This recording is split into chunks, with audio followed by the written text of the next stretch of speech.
ان کو پورا کرنے کے لیے اللہ تعالیٰ نے جائز راستہ رکھا ہے، وہ جائز راستہ نکاح کا ہے، اور جو ناجائز راستہ ہے زنا کا، اسے نہ صرف یہ کہ بند کیا ہے بلکہ اس کی طرف جانے والے راستوں پر بھی اللہ نے پہرے بٹھائے۔ زنا کی طرف جانے والے راستوں پر بھی اللہ نے پہرے بٹھائے ہیں، اللہ نے وہاں پر بند باندھے ہیں کہ تم ان راستوں پہ بھی نہ جاؤ۔ اگر تم جو ہمارے پہرے یہاں بٹھائے ہوئے ہیں اور جو بند یہاں اللہ نے باندھے ہوئے ہیں، اگر تم ان کو پار نہیں کرو گے تو تم زنا سے بچ جاؤ، لیکن اگر تم نے ان کی طرف قدم بڑھایا تو یہی چیز رفتہ رفتہ رفتہ رفتہ تمہیں زنا کے گناہ میں مبتلا کر دے گی۔ میں نے عرض کیا تھا کہ اللہ نے دو پہرے بٹھائے بے راہ روی سے بچانے کے لیے، اللہ نے دو پہرے بٹھائے ہیں۔ پہلا پہرا آنکھوں کی حفاظت کا ہے کہ اپنی نگاہوں کی حفاظت کرو، اپنی نگاہوں کی حفاظت کرو، جس کو قرآن کریم نے فرمایا کہ قُلْ لِلْمُؤْمِنِينَ يَغُضُّوا مِنْ أَبْصَارِهِمْ وَيَحْفَظُوا فُرُوجَهُمْ وَقُلْ لِلْمُؤْمِنَاتِ يَغْضُضْنَ أَبْصَارَهُنَّ وَيَحْفَظْنَ فُرُوجَهُنَّ۔ آپ مومن مردوں سے کہیے اپنی نظریں جھکا کے رکھا کر، اور اسی طرح مومن عورتوں سے کہیے اپنی نظریں جھکا کے رکھا کر۔ تو نظریں جھکانا، نامحرم کو نہ دیکھنا، یہ پہلا پہرا ہے جو اللہ تعالیٰ نے بے راہ روی کے راستے میں بٹھایا۔ میں نے عرض کیا کہ آج کے دور میں جب یہ ڈیجیٹل موبائل میرے اور آپ کی جیب میں ہے، آج کے دور میں بہت سارے گناہوں سے بچنا شاید آسان ہے، لیکن نگاہ کے گناہ سے بچنا بڑا مشکل ہے۔ موبائل میں آپ کوئی ضرورت کی چیز بھی نکالتے ہیں تو یہ ایسا فتنہ ہے کہ یہ آپ کی نظروں کو محفوظ نہیں رہنے دیتا۔ اس لیے اس گناہ سے اپنے آپ کو بچانے کے لیے آپ کو اپنے اندر بہت سارا ڈسپلن پیدا کرنا پڑے گا، بہت سی پابندیاں اپنے اوپر لگانی پڑے گی۔ دو راستے ہیں، یا تو آپ پابندی اپنے اوپر نہ لگائیں، چھوڑ دیں اپنے آپ کو، تو ٹھیک ہے گناہ میں مبتلا ہو، آگ میں جلیں۔ اگر اپنے آپ کو اللہ کی ناراضگی سے بچانا ہے، اپنے آپ کو آگ سے بچانا ہے، تو پھر اپنے آپ کو روکنے کے لیے کچھ ہمت سے کام لینا پڑے گا۔ انسان اگر کسی ایک موقع پر ہمت کر کے اپنے آپ کو گناہ سے بچا لے اور اپنی نظروں کی حفاظت کر لے تو شیطان کی کمر ٹوٹ جاتی ہے۔ بزرگوں نے لکھا کہ یہ جو شیطان ہے نا، یہ کمینہ دشمن، کمینے دشمن کی علامت یہ ہوتی ہے کہ کمزور پہ وار کرتا ہے، طاقتور سے ڈرتا ہے۔ کمینہ دشمن بہادر سے مقابلہ نہیں کرتا، آپ اس کے سامنے کمزور پڑ جائیں گے تو آپ پہ وار کرے گا، اور اگر آپ اس کے سامنے ڈٹ گئے تو بھاگ جائے گا۔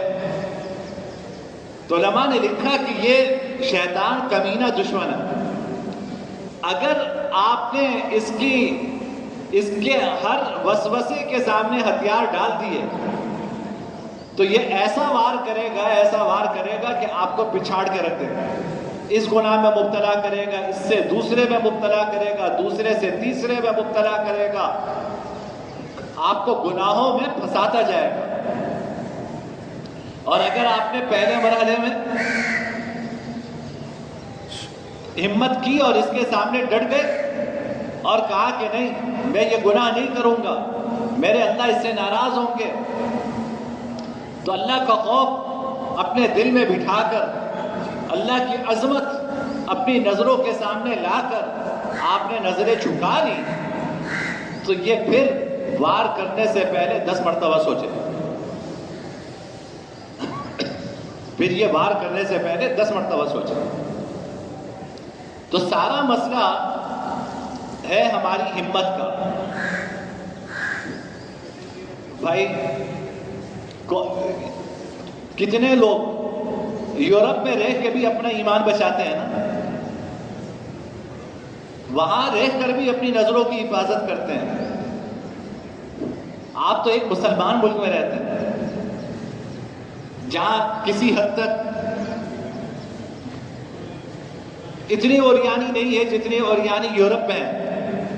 ایک تہذیب ہے, ایک ثقافت ہے, اس میں آپ رہ رہے ہیں. تو کوئی جو وہاں رہ کر اپنی نظریں بچاتا ہے, تو کیا ہم یہاں رہ کے اپنی نظریں نہیں بچا سکتے؟ کتنے لوگ ہیں جو مخلوط تعلیمی اداروں میں پڑھاتے ہیں, پڑھتے ہیں, لیکن اللہ تعالیٰ ان کو ہمت عطا فرماتے ہیں, ہمت کر کے وہ اپنی نظروں کی حفاظت کرتے ہیں. ہر جگہ آپ کو ایسے لوگ ملیں گے. تو اگر وہ اپنی نظروں کی حفاظت کر سکتے ہیں تو میں اور آپ کیوں نہیں کر سکتے؟ بات ساری ہمت کی ہے اور اللہ کی عظمت کی ہے. سارا مسئلہ یہ ہے کہ ہمارے دلوں میں باری تعالیٰ کی عظمت نہیں ہے. دیکھو انسان کسی کے حکم پہ تب عمل کرتا ہے نا, کسی کی بات پر اس وقت عمل کرتا ہے جب اس کی عظمت دل میں ہو. اگر کسی کی عظمت دل میں نہیں ہے تو آپ تو پھر آپ کو کیا پرواہ ہے, جو دل چاہے کیجیے. ہمارے دلوں میں اپنے خالق کی عظمت نہیں. یعنی حیرت یہ ہے کہ آپ جو نظریں غلط جگہ اٹھائیں گے اور اللہ تعالیٰ کے حکم کے خلاف اٹھائیں گے, افسوس یہ ہے کہ یہ نظریں اسی کی دی ہوئی.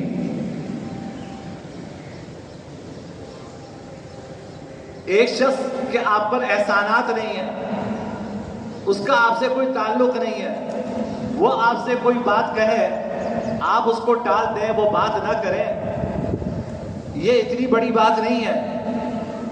ایک ہے جو آپ کا محسن ہے, اس کے احسانات ہیں آپ کے اوپر, آپ اس کی بات ٹالیں اور اس کی بات کا انکار کریں, اس سے بڑی ناسپاسی کوئی نہیں, اس سے بڑی احسان فراموشی کوئی نہیں. یہ نظریں اللہ کی دی ہوئی. اللہ رب العزت نے ہمیں یہ نگاہیں عطا فرمائی ہیں, ان نگاہوں میں یہ روشنی اللہ نے عطا فرمائی ہے, اور اتنی بڑی نعمت ہے کہ اس سے پوری کائنات آپ دیکھ رہے ہیں, اس سے فائدہ اٹھا رہے ہیں. بس اس نے اتنا کہا کہ ان نظروں کو غلط استعمال نہ کرو, لیکن ہم انہی نظروں کو اس کے حکم کی خلاف ورزی میں استعمال کریں. وہ تو ہر چیز پہ قادر ہے. اگر اللہ نہ کرے, وہ تو بڑا حلیم ہے, وہ بڑا بردبار ہے. حدیث میں آتا ہے جناب نبی کریم صلی اللہ علیہ وسلم نے فرمایا کہ اللہ تعالیٰ سے زیادہ کوئی بردبار نہیں ہے. صحابہ نے پوچھا کیسے یا رسول اللہ؟ کہا کہ دیکھو یہ جو مشرکین ہیں یہ اللہ کے ساتھ شرک کرتے ہیں, اللہ کے ساتھ شرک کرتے ہیں, اللہ پھر بھی ان کو رزق دیتا ہے. وہ اللہ کے ساتھ شریک ٹھہرا رہے ہیں, اللہ کو برا بھلا کہہ رہے ہیں, اور نعوذ باللہ اللہ کے وجود کا انکار کر رہے ہیں, لیکن وہ پھر بھی انہیں رزق دے رہے ہیں. کتنا بردبار ہے. تو وہ تو اس کی بردباری ہے, اس کا حلم ہے کہ ہم اپنی نظریں, اپنی نگاہیں, اپنے اعضاء اس کے حکم کے خلاف استعمال کر رہے ہیں, پھر بھی وہ ہمیں ان اعضاء سے فائدہ اٹھانے کی اجازت دے رہے ہیں. وہ مجھ سے یہ بینائی چھین نہیں رہا, مجھ سے زبان کی یہ گویائی چھین نہیں رہا, باوجود اس کے کہ میں آنکھوں کی بینائی, زبان کی گویائی میں اس کی مرضی کے خلاف استعمال کر رہا ہوں, میں اس کے خلاف بغاوت میں استعمال کر رہا ہوں, وہ مجھ سے چھین نہیں رہا. میرے بھائی یہ ڈرنے کی بات ہے, یہ ڈرنے کی بات ہے کہ اللہ کی اتنے عظیم محسن کی دی ہوئی نعمتیں ہم اس کے خلاف کس طرح استعمال کریں. تو ایک تو ہمت کی ضرورت ہے, اور دوسرے یہ موبائل اور ٹی وی اس کا استعمال محدود کرنے کی ضرورت ہے. یہ کیا ضروری ہے کہ ہر وقت آپ کے گھر میں لاؤنج میں ٹی وی چلتا رہے؟ یہ کیا ضروری ہے؟ جب انسان گناہ کرتا رہتا ہے تو اس گناہ کی برائی اس کے دل سے نکل جاتی ہے. اب میں آپ سے کہوں کہ بھائی نامحرم نہ دیکھو، آپ کے دل میں اس کی کوئی برائی ہے ہی نہیں. وجہ یہ ہے کہ صبح سے لے کے شام تک گھر میں ٹی وی چل رہا ہے رات 12 بجے تک، اور نگاہ نامحرم پہ پڑی جا رہی ہے، تو اب یہ دل میں تو اب برائی رہی نہیں ہے. یہ دل کی سیاہی ہے کہ انسان کا ذائقہ بدل گیا، اس کو برائی نہیں لگ رہی.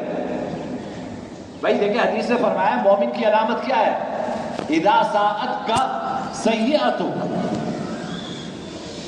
و اذا حسنت کا، بلکہ مفہوم اس کا یہ ہے کہ اذا ساءت کا سیئۃ، تمہارے مومن ہونے کی علامت یہ ہے کہ تم کوئی نیک عمل کرو تو وہ تمہیں اچھا لگے، اس سے تمہیں خوشی ہو، اور تم کوئی برا عمل کرو تو اس سے تمہیں تکلیف ہو، وہ تمہیں برا لگے، تو یہ تمہارے مومن ہونے کی علامت ہے. اب ہمیں برائی بری نہیں لگتی. صبح سے لے کے رات تک لاؤنج میں آپ کے ٹی وی چل رہا ہے، پتہ نہیں کیا دیکھ رہے ہیں اس میں. گھر کی خواتین کچن میں کام کر رہی ہیں تو بھی لاؤنج میں ٹی وی چل رہا ہے. کون سی ایسی خبر ہے کہ اگر وہ آپ نے نہیں سنی تو شاید دوپہر کے بعد شام دیکھنا نصیب نہ ہو آپ کو؟ بھائی کتنے ایسے لوگ بھی تو ہیں جن کو پتہ ہی نہیں ہے کہ ٹی وی پہ کیا خبریں چل رہی ہیں. وہ بھی تو زندگی گزار رہے ہیں نا. آپ نے اگر وہ خبر دیکھ بھی لی تو کتنے پیسے کا فائدہ ہوا؟ یعنی انسان کام کرنے سے پہلے سوچے تو کہ میں یہ کام کرنے جا رہا ہوں، اس کام کا حاصل کیا ہے. آپ نے جو ہے وہ خبرنامہ بھی دیکھ لیا، آپ نے اس کے بعد 2 گھنٹے کا ڈیبیٹ بھی دیکھ لیا، آپ ٹی وی پہ ٹاک شو آتے ہیں، پتہ نہیں کیا نہ جانے کیا کچھ آتا ہے، آپ نے سارا دیکھ لیا. پھر اپنے آپ سے ذرا پوچھے تو صحیح کہ صبح سے لے کے شام تک یہ سب کچھ دیکھا تو نے، رات 12 بجے دیکھ کر سویا، اس میں حاصل کیا ہوا؟ کیا لے کر اٹھے وہاں سے؟ دین کا کیا فائدہ ہوا؟ دنیا کا کیا فائدہ ہوا؟ آپ نے سیاست دانوں کی لڑائیاں دیکھ لی، فرض کرو دیکھ بھی لی، سن بھی لی، ہوا کیا؟ آپ کے دیکھنے کے نتیجے میں آپ کی سیاست میں کوئی تبدیلی آ گئی. آپ صبح سو کر اٹھیں گے تو آپ کی بیوروکریسی تبدیل ہو جائے گی. آپ سو کے اٹھیں گے تو آپ کے یہ بددیانت سیاستدان ایماندار بن جائیں گے. جو جیل میں ہے وہ باہر آ جائے گا، جو باہر ہے وہ اندر چلا جائے گا. ہوگا کیا؟ یہ اس نو کام میں ہماری قوم لگی ہوئی، ان فضولیات میں لگی ہوئی ہے. نتیجہ یہ ہے کہ ٹی وی دیکھ کے اس برائی کی برائی دل سے ختم ہو گئی. اب نامحرم کو دیکھنا کوئی بات ہی نہیں. بھائی جس کی زبان کا ذائقہ صحیح ہو تو اس کو میٹھے کی مٹھاس معلوم ہوگی نا. اگر کسی کی زبان کا ذائقہ ہی خراب ہے، بیچارہ بخار میں ہے، سفرہ کے اثر کی وجہ سے زبان کڑوی ہو گئی ہے، تو اس کو میٹھے کی مٹھاس کیا معلوم ہو؟ جب دل ان گناہوں کی وجہ سے سیاہ ہو جاتا ہے تو اس کا اثر یہ ہوتا ہے کہ برائی نہیں لگتی، اچھائی نہیں لگتی. اور یہ ہمارا مجموعی طور پہ ہم سب کی صورتحال یہ. اسی طرح یہ آپ کی جیب میں موبائل ہے، اس کا استعمال محدود کیجئے. بھائی چلو جو ضرورت کا فون کرنا ہے، فون سننا ہے، ضرورت کی چیز ہے. اچھا واٹس ایپ آج سہولت ہے ایک، اس کے ذریعے سے آپ میسج بھیج سکتے ہیں، میسج سن سکتے ہیں، اپنی ضرورت پوری کر سکتے ہیں، کر لیجئے. لیکن اس کے بعد دنیا جہاں کی ان چیزوں کی کیا ضرورت ہے کہ آپ نے فیس بک بھی کھولا ہوا ہے، آپ نے انسٹاگرام بھی کھولا ہوا ہے، نہ جانے کہاں کہاں آپ نے اکاؤنٹ کھولا ہوا ہے، اور آپ دیکھ رہے ہیں ویڈیو، ان پہ کمنٹس کر رہے ہیں، پھر دیکھ رہے ہیں کمنٹس کر رہے ہیں، کیا حاصل کیا ہے ان ساری چیزوں کا؟ تو بھائی بات یہ کہ جب تک اپنے آپ کو بچانے کی فکر نہیں کریں گے، نظر کی حفاظت نہیں کر سکتے، اور اگر نظر کی حفاظت نہیں کر سکتے تو سمجھ جائیے اللہ کا قرب نصیب نہیں ہے، اللہ کا قرب نصیب نہیں ہے۔ اللہ کا قرب نصیب اس وقت ہوگا جب ان نگاہوں کی حفاظت کریں گے، ایمان کی حلاوت اس وقت نصیب ہوگی جب ان نگاہوں کی حفاظت کریں گے، ہماری دعائیں اس وقت قبول ہوں گی جب ہم ان نگاہوں کی حفاظت کریں گے۔ یہ ہمارا المیہ ہے کہ ہمارے ذہنوں سے نگاہوں کی حفاظت کی اہمیت اٹھتی جا رہی ہے، نگاہوں کا غلط استعمال، اس کی برائی ہمارے دلوں سے ختم ہوتی جا رہی ہے، ہمارے نزدیک اب یہ کوئی برائی نہیں رہی۔ پہلے ایسے ایسے مناظر باپ بیٹی، ماں بیٹا ٹی وی پہ بیٹھ کے دیکھ رہے ہیں جس کا شاید آج سے کچھ عرصے پہلے تصور بھی نہیں ہو سکتا تھا کہ کوئی فیملی، کوئی خاندان بیٹھ کے اس طرح کے مناظر ٹی وی پہ دیکھے، لیکن وہ مناظر نظر آ رہے آپ کے ڈراموں میں کیا ہے؟ اس کے علاوہ وہ فحش مناظر نظر آ رہے، باپ بھی ٹھٹے مار رہا ہے، بیٹی بھی ٹھٹے مار رہی ہے، بیٹا بھی خوش ہو رہا ہے، ماں بھی خوش ہو رہی ہے، اب حیا رہی تو کہاں رہی؟ میں اسی لیے تو عرض کر رہا ہوں کہ برائی کرتے کرتے دلوں سے برائی کا برا ہونا یہ ہمارے دلوں سے ختم ہو گیا، ہمیں برائی نہیں محسوس ہوتی، برائی نہیں محسوس ہوتی۔ جب کہیں اچھی صحبت ملتی ہے، کچھ عبادت کا ماحول ملتا ہے، کسی کی باتیں سن لیتے ہیں تو ذائقہ ذرا بدلتا ہے، کچھ دیر کے لیے برائی لگنے لگتی ہے، لیکن پھر دوبارہ اسی برائی کے چکر میں پڑ کر پھر ذائقہ پھر خراب ہو جاتا ہے۔ تو پہلا بند جو شریعت نے بے راہ روی کے راستے پہ لگایا وہ ان نگاہوں کی حفاظت کا لگایا کہ اپنی نگاہوں کی حفاظت کرو۔ قل للمؤمنین یغضوا من ابصارہم، مومنین سے کہہ دیجیے کہ اپنی نگاہیں جھکا کے رکھا کریں، دوسرا پہرا جو شریعت نے بے راہ روی کے راستے پہ لگایا وہ ہے خواتین کا پردہ۔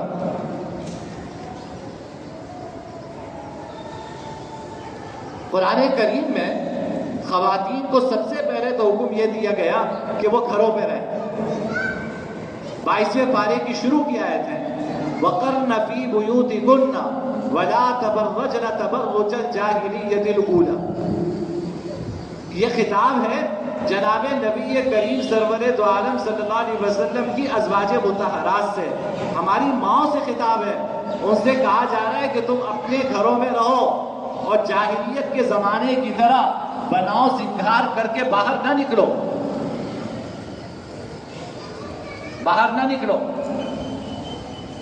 پہلی آیت۔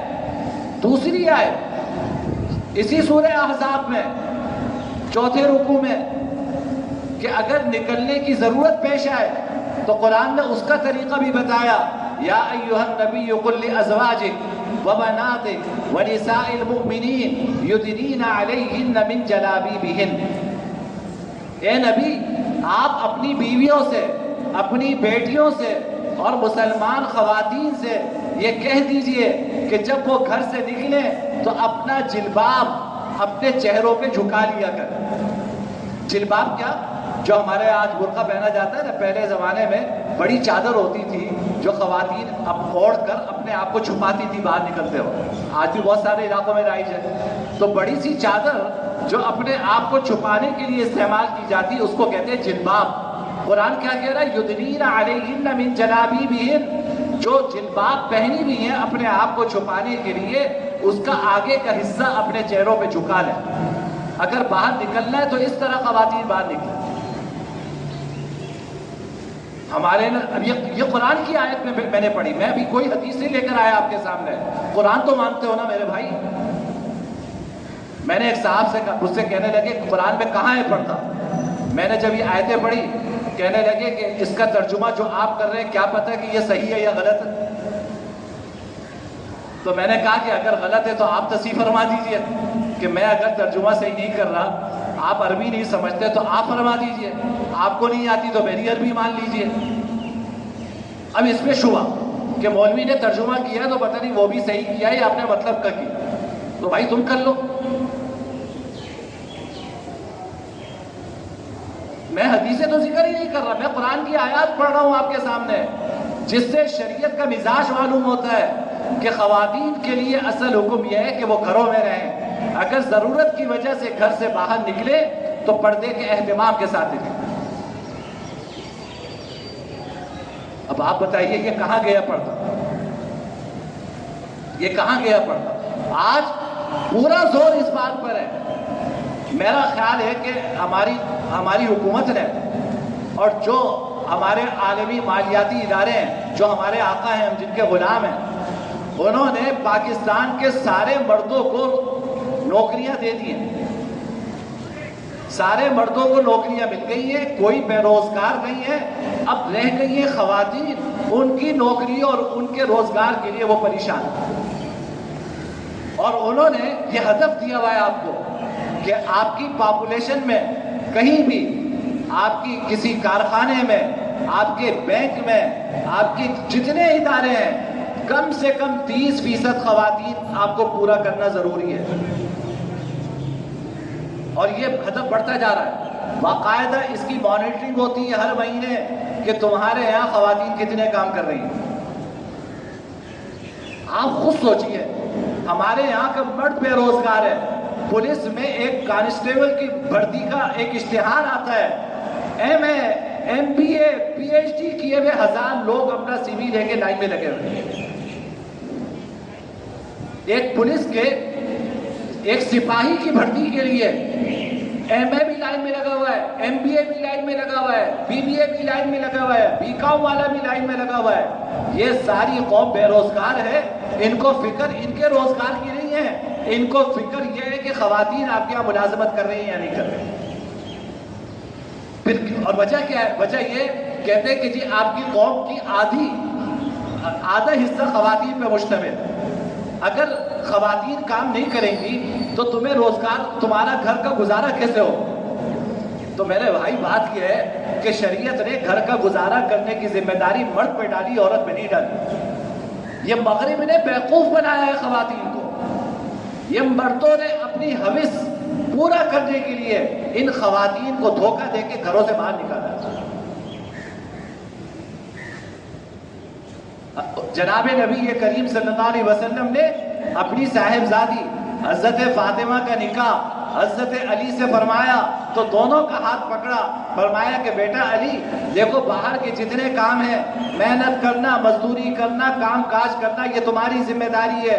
بیٹا فاطمہ، گھر کے جتنے کام ہیں یہ گھرداری تمہاری ذمہ داری ہے۔ ہمارا نبی اپنی بیٹی اور داماد کو یہ ہدایات دے کر گیا۔ آپ نبی کی اس ہدایت پہ چلیں گے تو کامیاب ہوں گے، اگر نبی کی اس ہدایت سے بغاوت کریں گے، چاہے آپ آسمان کے تارے توڑ کے لے کر آئیں، آپ کا خاندانی نظام ختم ہو کے رہ جائے گا۔ آپ جن لوگوں کے نقش قدم پہ چل رہے ہیں ان کے ہاں تو چلو اولڈ ہاؤس بھی ہے، ہمارے بوڑھے کہاں جائیں گے؟